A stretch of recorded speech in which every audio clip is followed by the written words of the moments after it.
देव विद्याबलं दैवबलं तदेव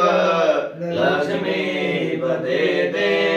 युगमस्मरामि लाभस्तेषां जयस्तेषां कुतस्तेषां पराजयः येषां देवस्यामो हृदयस्थो जनार्दनः यत्र योगेश्वरः कृष्णो यत्र मानदो धनुर्धरः तत्र श्रीर्विजयोर्ध्रुवाणैर्मतिर्मम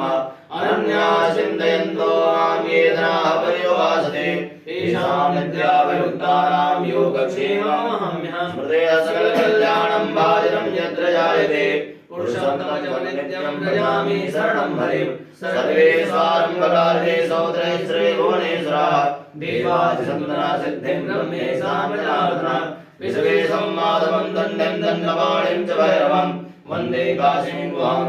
भवानीं मणिकर्णिकां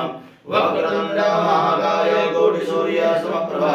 निर्विघ्नं कुरु मे देव सर्वकार्येषु सर्वदा विनायकं गुरुं वामनं ब्रह्म विष्णु महेश्वरान् सरस्वती प्रणम्यादौ सर्वकार्यार्थसिद्धये धर्मकार्यार्थसिद्धये इष्टकार्यार्थसिद्धये स्वस्ति श्रीमन्महागणाधिपतये नमः गणेशोपरि न्यस्तः